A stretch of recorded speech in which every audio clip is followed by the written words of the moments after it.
Hello guys, সবাই কেমন আছো? আমি খুব ভালো। তো আজকের বৃষ্টি কেরা কীরকমভাবে এনজয় করতেছো খুব?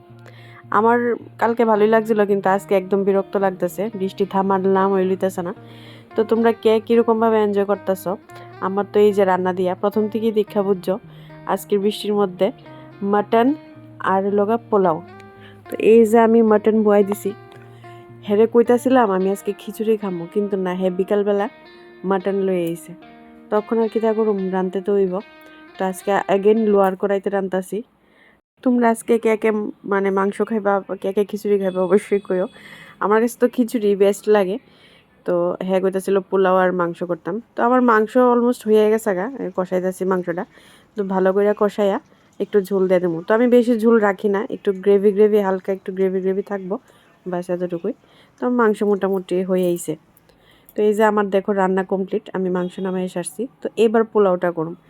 এটা কিছুটা বাসন্তী পোলাওয়ের মতো, আমি জানি না বাসন্তী পোলাও হইব কিনা। তো আমি একটু কড়াইতে ঘি দিয়া দিছি। ঘিটা হইল গা মায়াপুরের ঘি, আমার ফেভারেট। আর এদিকে পোলাওর যা যা লাগে, বাদাম কিশমিশ আর যা যা মানে মশলা লাগে সব এখানে রেডি। তো আমি একটু বাদাম টাদাম দি ভাজ্যা টাজ্জা নিমো। তো এই যে আমি বাদাম ভাজলাছি, তারপর বাকি যত মশলা বাদাম সব একেবারে ঘিতে দিয়া আরেকবার একটু ভাজুম ভালো করে।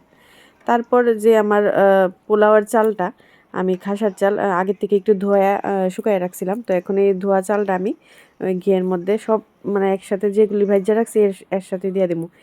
দিয়া তাতে আমি একটু পরিমাণ মতো হলুদ লবণ চিনি সব দিয়া চালটা ভালো করে ভাজ্যা নিব। তোমরা কে কীভাবে পোলাও করো আমারে কইও। অনেকে হয়তো কুকারেও দেয়, আমার কাছে মানে আমি অ্যাকচুয়ালি কুকারে দিয়া করি না, আমার এইভাবেই করতে ভাল লাগে। তো আমি পরিমাণ মতো জল দিয়ে দিছি যতটুকু দরকার। তো এই যে আমার পোলাও রেডি। খুব সুন্দর হয়েছে পোলাওটা, মানে আমার কাছে ভালো লাগতেছিল। তো তোমরা কাছে কেমন লাগছে কইও। তো সবার আগে আমি হের লিগা মানে হের আগে সার্ভ করুম, হে খাইয়া কইব কেমন লাগছে, কারণ সবসময় আমি রান্না করলে হে আগে টেস্ট করে কয়। তো আমি হের লিগা আগে রেডি করতেছি, তারপর আমি আর মা বইয়া যামগা। তো এই যে সাথে তো পাপড় আছে, আর কি লাগে বৃষ্টির দিনে। তো আজকের এই মিনি ব্লগটা তোমার কাছে কেমন লাগছে অবশ্যই জানাইও, সাথে একটা লাইক করে দিও।